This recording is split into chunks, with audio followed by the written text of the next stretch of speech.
Hello friends. आज मैं आपके सामने हिंदी के कुछ महत्वपूर्ण क्वेश्चन लेकर के आई हूँ जो आपके सीटेट के लिए बहुत ही लाभदायक होंगे या फिर कहो कि बहुत ही बेनिफिशियल हैं। कोई भी ऐसा टॉपिक नहीं होगा जो आपके पेपर के रिलेटेड ना हो। तो मैं बिना समय गंवाए या फिर कुछ ज़्यादा इधर उधर का बोलने से सीधे अपने टॉपिक पर और अपने मुद्दों पर चर्चा करूँगी। तो सबसे पहले मेरी जो बात होगी वो है भाषाई विविधता को लेकर, जो कि हिंदी का टॉपिक है, जिसमें मेन पॉइंट जो है हमारा वो है बहुभाषिकता और भाषाई विविधता। जैसा कि हम सब जानते हैं कि भारत विविधताओं वाला देश है और विविधता में होने के बाद भी इसमें एकता और बहुत सारी भाषाओं का कॉम्बिनेशन या सामंजस्य कह सकते हैं, जो हम सब एक साथ मिल करके बिठा करके चलते हैं। तो चलिए, मैं आज आपको इसके कुछ महत्वपूर्ण प्रश्नों के बारे में बता रही हूँ। जैसा कि आप देख रहे हैं, सबसे पहला जो हमारा पॉइंट है वो है भारत एक बहुभाषी देश है। ऑब्वियसली हम सब जानते हैं इस बात को कि भारत बहुभाषी देश है जिसमें बहुत सारी बोलियों को बोला जाता है। ये तो भारत की बात हो गई। हम तो अपने घर की भी बात करें तो हर कोई कैंडिडेट अलग अलग भाषाओं का प्रयोग करता है। माँ है, अपने बच्चे को किसी और भाषा में बोल करके बताएगी, तो वहीं पिता है तो वो किसी और भाषा का प्रयोग करेगा। तो इस तरीके से देश तो हमारा है ही, परिवार भी हमारा बहुभाषी होता है, जिसके कारण हम अपने प्यारे से भारत को बहुभाषी देश भी कहते हैं। यहाँ 1600 से अधिक भाषाओं की पहचान की गई है, क्योंकि अगर हम देखें तो बोलियाँ, अगर हम अपने घर से निकलें किसी इलाके में जाते हैं तो वहाँ जाकर के हमारी भाषा अपने आप ही चेंज हो जाती है। ग्रामीण लैंग्वेज कुछ अलग होती है, शहरी में अगर जाएँ तो वहाँ कुछ और होती है। इस तरीके से बोलियाँ बदलती रहती हैं। किंतु अगर स्कूलों की बात करें तो केवल वहाँ पर 47 भाषाओं का ही पठन पाठन किया जाता है और उसी के माध्यम से बच्चों को शिक्षा प्रदान की जाती है। कक्षा के विभिन्न भाषाओं का प्रयोग करना सांस्कृतिक आदान प्रदान का भी माध्यम है। इसके द्वारा कक्षाओं में जितनी भी भाषाएं होती हैं, सबसे पहली जो उस पर इफ़ेक्ट पड़ता है या प्रभाव पड़ता है वो संस्कृति को लेकर के पड़ता है। इससे बच्चों के आपस में मिलने से और बहुभाषाओं का प्रयोग करने से जो आदान प्रदान में संस्कृति को सबसे ज़्यादा मेन टारगेट बना करके रखा जाता है। भिन्न भिन्न भाषाओं के प्रयोग से सभी छात्रों को एक दूसरे की भाषा को समझने का अवसर मिलता है और सब एक दूसरे की भाषाओं को समझते भी हैं प्रेम सामंजस्य के साथ। जिसको जो नहीं आता है वो अपनी दूसरी भाषा के साथ उसे बांट करके अन्य भाषाओं को भी समझा करके एक नहीं कई भाषाओं का प्रयोग करवा कर एक दूसरे को सामंजस्य में बिठा देता है। इस बात के इसके साथ ही तीसरा पॉइंट हमारा है कि इस बात के प्रमाण मिले हैं कि द्विभाषी बच्चों की वैचारिक क्षमता अन्य बच्चों की तुलना में अच्छी होती है। अगर कहीं कोई बच्चा एक ही भाषा का प्रयोग करता है और एक ऐसा बच्चा जिसको दो या दो से अधिक भाषाएं आती हैं, तो वह बच्चा उससे कहीं ज़्यादा अपनी क्षमता को, कौन सी क्षमता, जो वैचारिक क्षमता है यानी विचार करने की जो क्षमता है, वो अन्य बच्चे से कहीं ज़्यादा कैपेबल हो जाता है उसकी कंपैरिजन में अगर देखा जाए तो। कक्ष में के द्वारा अपनी मातृभाषा का प्रयोग करने से छात्र अपने विचारों को आसानी से अभिव्यक्त कर सकते हैं। हमारे अगर प्राइमरी स्कूल में सबसे पहले सरकार के द्वारा दी गई बहुभाषा में शिक्षा में यही एनसीईआरटी हमारी बोलती है कि सभी को मातृभाषा में प्राथमिक शिक्षा प्रदान कराई जाए, जिससे बच्चा अपनी हर बात को आसानी से एक गुरु से या अपने सहपाठी से सबसे शेयर करके अपनी बात को कह सकता है, जिससे छात्रों में मौलिक कौशल का भी विकास होता है, जिससे बच्चा नैतिकता को भी समझने लगता है। इसके साथ ही आगे का हमारा पॉइंट है बहुभाषिक कक्षा में शिक्षण प्रक्रिया के दौरान अध्यापक को विद्यार्थियों की मातृभाषा बोलने को अवसर दिया जाना चाहिए। अवसर ये एक ऐसा शब्द है जो कि सीटेट में सबसे ज़्यादा पूछा जाने वाला होता है और आपको देखने के लिए मिनिमम 2 या 3 क्वेश्चन इसी अवसर से रिलेटेड मिलते हैं। तो मित्रों, मेरा पहला तो आपसे यही कहना है कि जहाँ अवसर जैसा कोई भी पॉइंट आपको दिखाई दे जाए, बेझिझक आप उसको लगा दीजिए। यहाँ पर शिक्षकों के द्वारा भी सिर्फ हमारा ही नहीं, स्कूल के विद्यालय में भी प्रांगण स्थल पर यही बोला जाता है और विद्यार्थी भी के साथ शिक्षकों को भी यह बच्चों को फ्री रखा जाता है कि वो अपनी ही भाषा में कोई भी अवसर या किसी तरीके की उनकी समस्याएं हैं वो उनको अपनी ही भाषा में बोलें, जिससे वो खुल करके बोल सके। बच्चों को प्राथमिक स्तर की विद्यालय शिक्षा उनकी मातृभाषा में देनी चाहिए। और सिर्फ बच्चा ही नहीं, जब तक बच्चे को अगर व्याकरण से संबंधित कोई ज्ञान नहीं है तो बच्चे की मोस्टली जितनी भी समस्याएं हैं या जितने भी शिक्षण अधिगम रिलेटेड प्रश्न हैं उन सबको मातृभाषा में ही सिखाना चाहिए, क्योंकि बच्चा जन्मजात व्याकरण को लेकर या ग्रामर को सीखकर नहीं आता है, इसलिए उसकी बोली जो है वो सबसे पहले और प्रथम है। इस कारण से शिक्षकों को भी उनका साथ देना चाहिए और शिक्षण अधिगम सिखाते समय उनकी सबसे सरल लैंग्वेज जिसे हम कहते हैं मातृभाषा, उसी का प्रयोग करना चाहिए। मित्रों, आगे चलिए दोस्तों, अभी तक तो हमने बहुभाषी परिभाषाओं के बारे में जाना कि सभी को बहुभाषा की मान्यता प्राप्त सरकार के द्वारा, एनसीईआरटी के द्वारा, हमारे हिंदी माध्यम के द्वारा दिया गया है कि बच्चों को अपनी अपनी भाषाओं का प्रयोग करना चाहिए, उस पर किसी तरीके की कोई बाउंडेशन ना हो। तो इससे संबंधित कुछ प्रश्न आपके सामने हैं, तो आप मैं कहूँगी कि उन्हें पढ़ करके मैं आपको बताऊँगी और आप उनको समझेंगे और अपना आप क्वेश्चन को देखने के बाद आंसर भी लगाएंगे कि आपने सही क्या लगाया। तो चलिए, मेरा पहला प्रश्न है, बच्चे प्रारंभ से ही कैसे होते हैं? बहुभाषिक हैं, द्विभाषिक हैं, एक भाषिक होते हैं या भाषा में कमज़ोर होते हैं? तो साथियों, मैं जानती हूँ आपने तो आंसर लगा ही लिया होगा, लेकिन फिर भी मैं थोड़ा सा आपको इसको आगे बढ़ा करके थोड़ा एक्सप्लेन करके बताऊँ।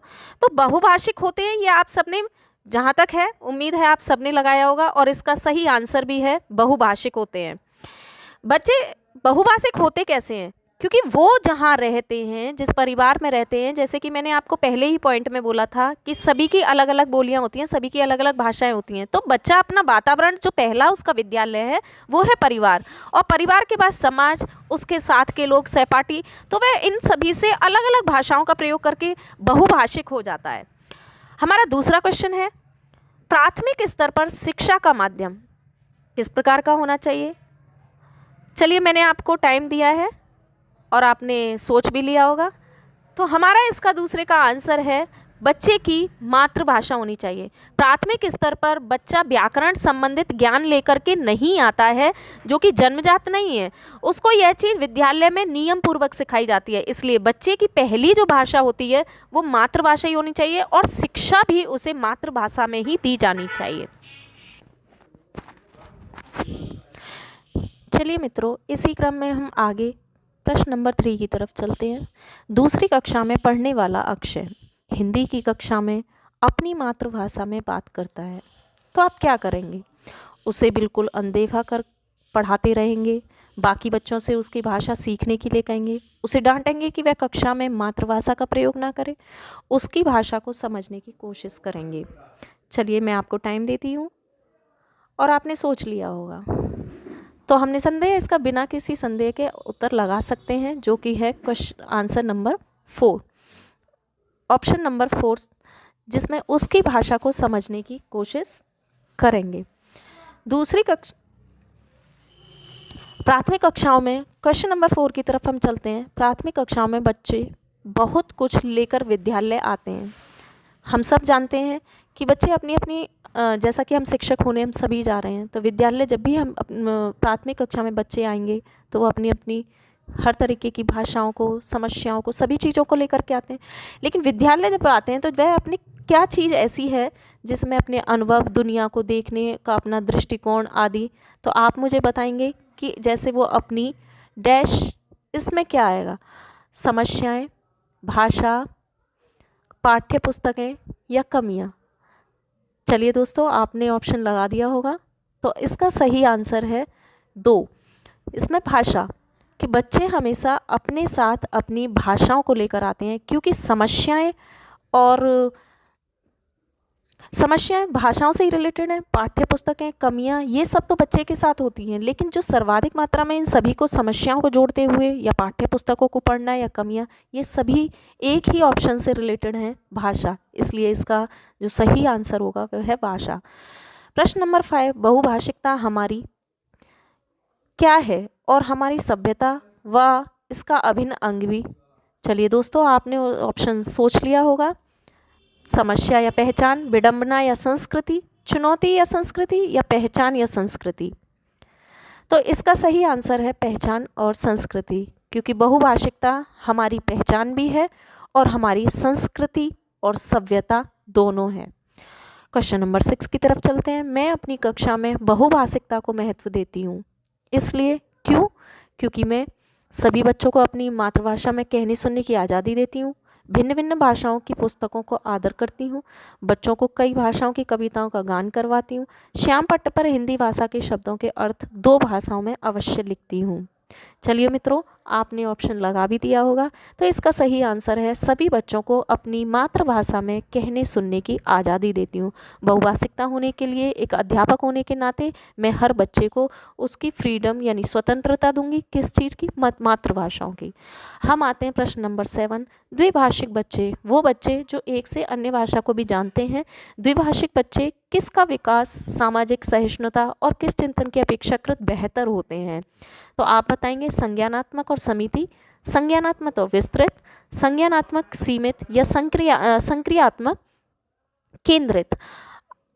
चलिए मित्रों, आपने ऑप्शन सोच लिया होगा, तो इसका सही आंसर है संज्ञानात्मक और विस्तृत। यानी द्विभाषिक बच्चे जहाँ होंगे वहाँ पे संज्ञान में विकास होगा, सामाजिक सहिष्णुता होगी और साथ में विस्तृत चिंतन भी उनका बेहतर होगा।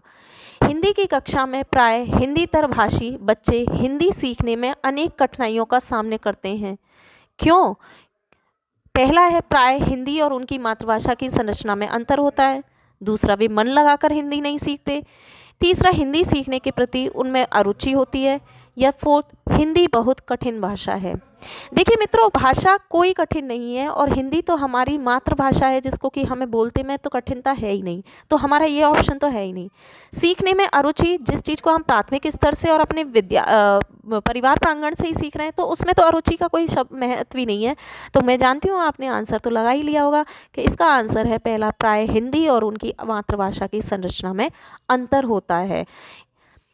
आगे बढ़ते हैं। नेक्स्ट क्वेश्चन है हमारा क्वेश्चन नंबर 9। बच्चे के व्यक्तित्व निर्माण में महत्वपूर्ण योगदान किसका है? विदेशी भाषा का, शास्त्रीय भाषा का, मातृभाषा का या क्षेत्रीय भाषा का? मित्रों, आपने सोच लिया होगा और हम जानते हैं जैसा कि विदेशी भाषा का हमारी भारतीय भाषा से या हमारी मातृभाषा से कोई मतलब ही नहीं। शास्त्रीय भाषा का यहाँ पर कोई उल्लेख ही नहीं होता प्राथमिक स्तर पर, तो क्षेत्रीय भाषा है नहीं। तो हमारी सबसे जो सर्वोपरि महत्वपूर्ण भाषा है वो है मातृभाषा। तो इसका सही आंसर है मातृभाषा। हम आते हैं आगे क्वेश्चन नंबर 10 पर। बहुभाषी कक्षा वह कक्षा जिसमें बहुत सारी भाषाओं को मान्यता प्राप्त होती है। तो बहुभाषी कक्षा से तात्पर्य क्या है? जिस कक्षा में कम से कम 2 भाषाओं में पाठ्य पुस्तक उपलब्ध हो, जिस कक्षा में प्रत्येक बच्चे के घर की बोली को सम्मान दिया जाता हो, जहां बहुत सी भाषाओं का अध्यापन किया जाता हो, जिस कक्षा में शिक्षक शिक्षिका 2 या 2 से अधिक भाषाएं पढ़ लिख सकते हो। देखिए मित्रों, आपने ऑप्शन चुन भी लिया होगा, तो इसका सही आंसर है ऑप्शन नंबर 2, जिस कक्षा में प्रत्येक बच्चे की घर की हर बोली को सम्मान दिया जाता है वह भाषा बहुभाषी भाषा होती है। भाषा शिक्षण को हम आते हैं आगे क्वेश्चन नंबर 11। भाषा शिक्षण को किस संदर्भ में रखकर देखने की आवश्यकता है? तो क्या आर्थिकता, नैतिकता, सांस्कृतिक या बहुभाषी? देखिए मित्रों, आर्थिकता का शिक्षण से कोई संबंध नहीं है। नैतिकता संबंध रखता है और संस्कृति भी रखती है, लेकिन उससे पहले जो सबसे सर्वोपरि है वो है बहुभाषा, क्योंकि बहुभाषा में नैतिकता को भी रखा जाता है और सांस्कृतिकता को भी रखा जाता है। आगे बढ़ते हैं क्वेश्चन नंबर 12। बहुभाषिक कक्षा में मातृभाषा के प्रयोग को कैसा सोचेंगे? अगर हम शिक्षक की जगह हों तो बहुभाषी कक्षा में मातृभाषा का प्रयोग कैसा होगा? अनदेखा किया जाएगा, अस्वीकार किया जाएगा, स्वीकार किया जाएगा, अधिक महत्व नहीं दिया जाएगा? तो मित्रों, अनदेखा तो हमें किसी बच्चे को करना ही नहीं है, ना ही उसकी भाषा को। अस्वीकार तो हम कर ही नहीं सकते। जब हम अनदेखा नहीं कर सकते तो अस्वीकार भी वो नहीं होगा। तो हमारे इस क्वेश्चन का आंसर सही जो है वो है स्वीकार किया जाना चाहिए। हमें प्रत्येक बच्चे की भाषा को स्वीकार किया जाना चाहिए। आगे बढ़ते हैं क्वेश्चन नंबर 13। बहुभाषिक कक्षा में बच्चों की भाषाएं पहला, भाषा सीखने की प्रक्रिया को बाधित करती हैं। दूसरा, संसाधन के रूप में कार्य कर सकती हैं। तीसरा, शिक्षक के लिए बेहतर जटिल चुनौती हैं। चौथा है, आकलन की प्रक्रिया को बाधित करती हैं। मित्रों, आपने लगा भी लिया होगा आंसर, क्योंकि यह ज़्यादा हार्ड नहीं था। तो देखिए, भाषा सीखने की प्रक्रिया को बाधित करती हैं, ऐसा तो कभी नहीं होता कि बहुभाषिक में हर भाषा किसी अन्य भाषा को सीखने में बाधा उत्पन्न करेंगी, तो ये तो नहीं है। जबकि मित्रों, हर भाषा कोई ना कोई संसाधन के रूप में कार्य करती है, इसलिए इसका सही जो आंसर है वो होगा संसाधन के रूप में कार्य करना। चलिए मित्रों, इसी क्रम में हमारा प्रश्न नंबर 14। भाषा सीखने की कौन सी विधि मातृभाषा को मध्यस्थ यानी बीच में बनाए बिना दूसरी भाषा को सीखने में सहायक होती है? अनुवाद विधि, द्विभाषा विधि, अप्रत्यक्ष विधि या प्रत्यक्ष विधि। देखिए मित्रों, अनुवाद विधि तो है नहीं जो किसी मातृभाषा को मध्यस्थ बनाए बिना ही दूसरी भाषा को सिखा दे। द्विभाषा है नहीं कि अप्रत्यक्ष विधि का कहीं भी उल्लेख प्राथमिक स्तर पर होता नहीं जो कि भाषाओं के लिए हो। तो इसका सही ऑप्शन जो है वो है प्रत्यक्ष विधि, जिसके द्वारा हम भाषा को बिना मातृभाषा को मध्यस्थ बनाए बिना ही दूसरी भाषा को सिखाने में प्रत्यक्ष विधि का प्रयोग कर सकते हैं। आगे बढ़ते हैं। प्रश्न नंबर 15, भाषा सीखने में मातृभाषा का व्याघात।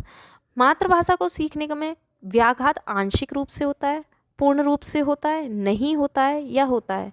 मित्रों, व्याघात मतलब रुकावट। भाषा सीखने में मातृभाषा, आप इसमें सोच चुके होंगे और आपने ऑप्शन को चुन भी लिया होगा। इसमें है ऑप्शन नंबर 4, होता है। व्याघात मतलब रुकावट। जब हम मातृभाषा को छोड़कर नियम अनुसार व्याकरण को सीखने लगते हैं तो उसमें अपनी मातृभाषा को हमें छोड़ना पड़ता है और यही इसकी रुकावट बन जाती है। चलिए मित्रों, आज के लिए इतना ही। कुछ क्वेश्चंस अब हम पढ़ेंगे तो आगे और देखेंगे। मुझे लगता है आपको इतना अच्छा लगा होगा, तो प्लीज़ मेरे चैनल को लाइक ज़रूर करना और आगे भी पढ़ने के लिए रेडी रहना। ओके मित्रों।